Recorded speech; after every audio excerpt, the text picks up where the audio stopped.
Pendant les guerres d'Empire, l'Autriche fut l'adversaire le plus inlassable de la France. Et ce, malgré une alliance après le mariage de Napoléon avec la fille de l'empereur d'Autriche. Suite à la désastreuse campagne de Russie, l'Autriche reprendra le combat contre la France. Elle a affronté l'armée française au cours de multiples batailles.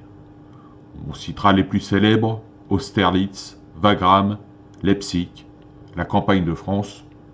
L'armée autrichienne peut être considérée comme la troisième armée d'Europe, derrière celle de la France et de la Russie. Elle souffrira pendant toutes les guerres napoléoniennes d'un commandement médiocre et mauvais, et des tactiques dépassées, et ce malgré les réformes entreprises par l'archiduc Charles. Elle était composée de nombreuses nationalités: autrichiens, hongrois, allemands, galiciens, tchèques, bohémiens, moraves, roumains, slovaques, croates, serbes, polonais et ukrainiens. Elle restera malgré tout une armée disciplinée et courageuse. Bonjour à tous, bienvenue sur la chaîne. Alors aujourd'hui, je vous fais une petite vidéo suite à la demande de pas mal des abonnés de la chaîne. Je vais vous faire une présentation d'une de mes armées. Donc comme vous en doutez, vu l'introduction, ça sera l'armée autrichienne. Donc je vais vous faire une petite vue la panoramique, puis après on verra en détail la composition.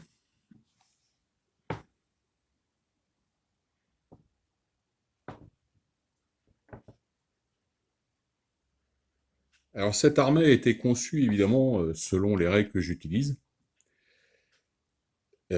En l'occurrence donc la règle bataille-empire. Car évidemment on constitue toujours une armée selon les règles qu'on utilise. Et ensuite, dans cette règle, souvent par rapport aux listes d'armées. Donc là, mon armée autrichienne, pour ceux qui jouaient Bataille Empire, est une armée à 244 points. En modèle 1805. Elle me permet de pouvoir moduler, si je fais une armée, souvent on part sur des armées à 200 points, voire moins. Ça permet de pouvoir moduler son armée. Donc on va commencer tout de suite par la reine des batailles, l'infanterie. Donc, avec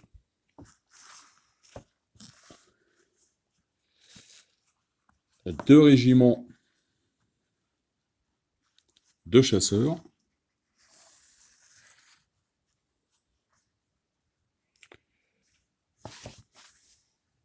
On va faire rentrer tous les deux dans le cadre. Voilà, deux régiments de chasseurs.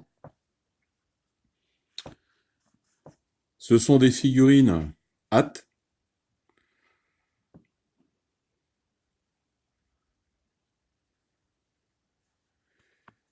Donc les chasseurs, pardon, sont classés en infanterie légère. Évidemment.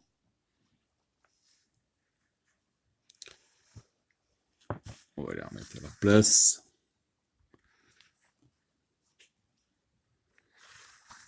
Ensuite, deux régiments de Greiser, aussi appelés régiments de frontière.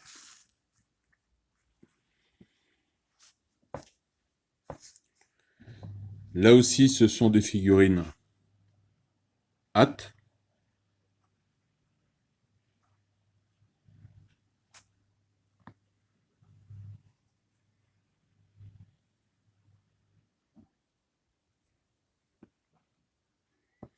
Ils sont classés comme infanterie légère aussi.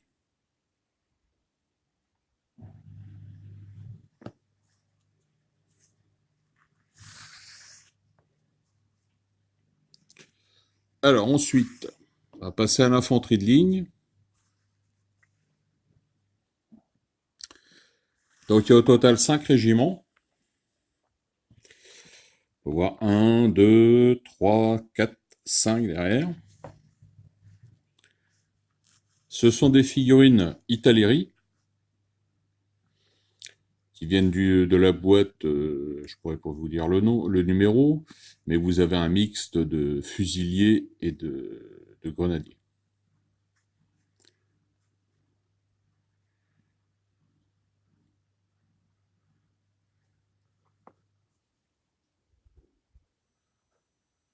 Donc la particularité de l'uniformologie autrichienne, c'est que chaque régiment a des couleurs de parement et de revers de différentes couleurs. L'uniforme est blanc, mais vous avez différentes couleurs de parement. Là, si on voit,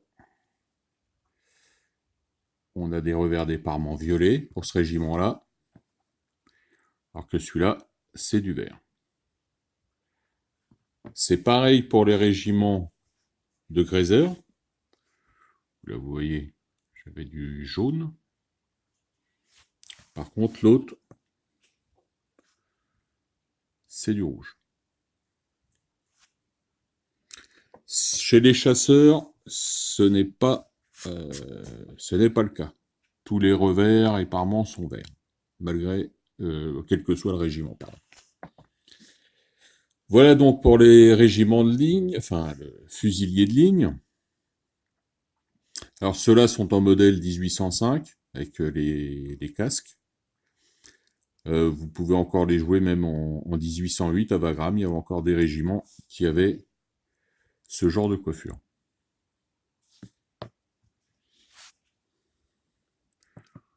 Celui-là, est en orange.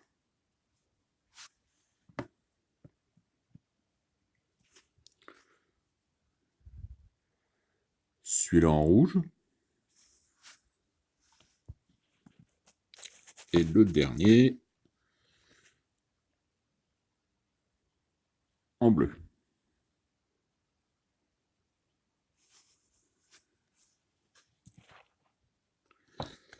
Alors, ensuite, les grenadiers.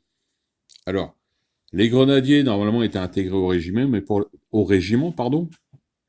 comme les régiments français, mais pour les batailles, ils étaient rassemblés en bataillons indépendants. Donc, il y a 3 régiments. 1, 2 et 3. Même chose. Couleur des parements et des revers différents selon le régiment. Donc là, c'est du vert.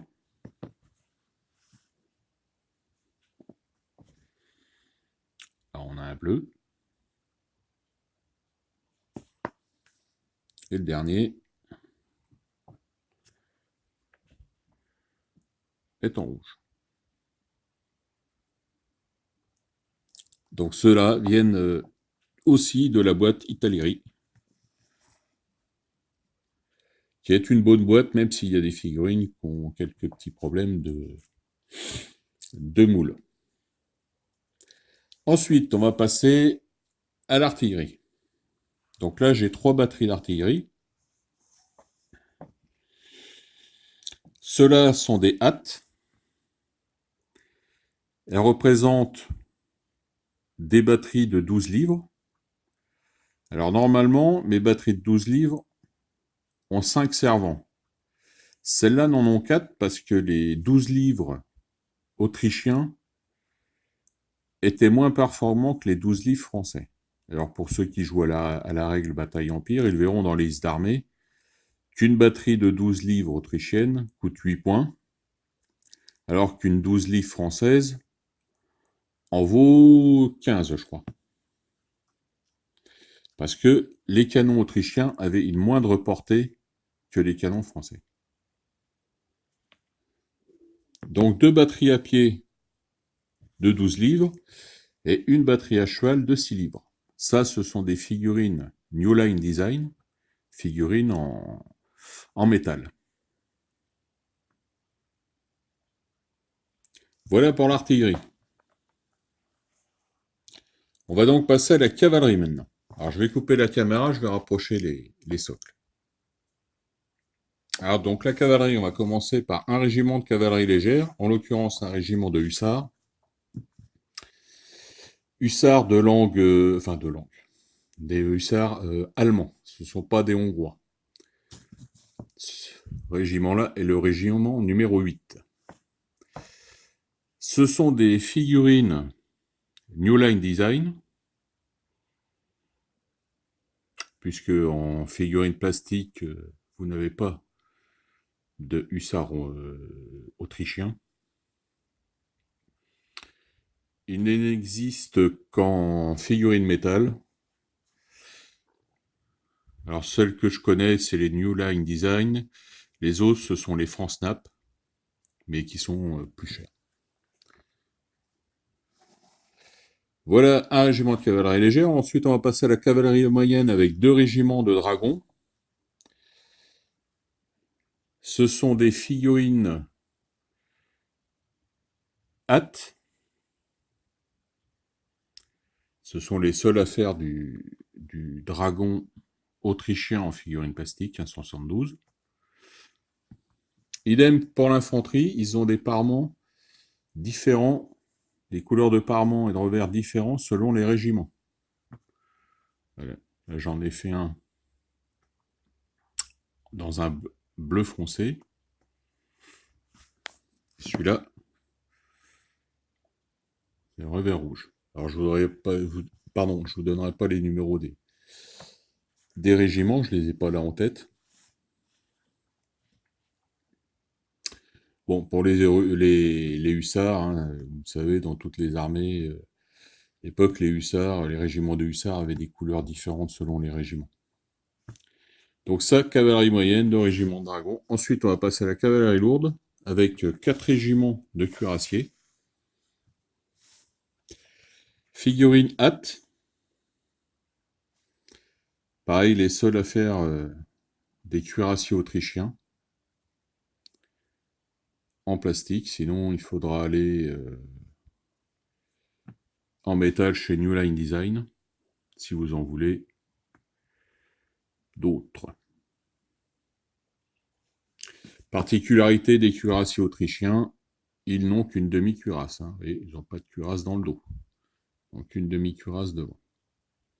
Donc même chose que pour les dragons, couleurs différentes de revers et de parements selon les régiments.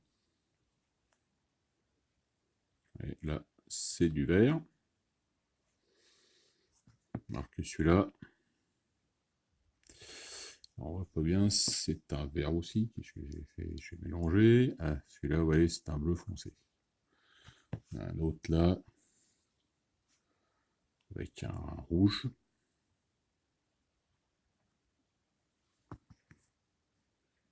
Voilà.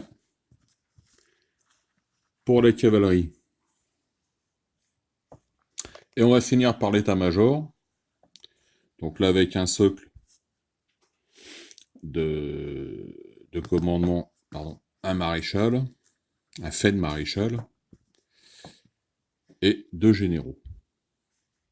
Ce sont des figurines Italeri.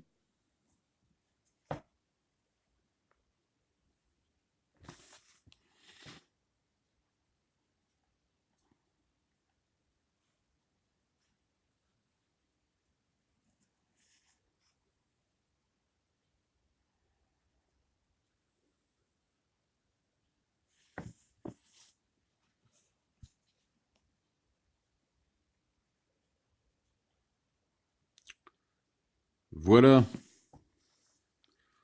Voilà pour cette armée autrichienne.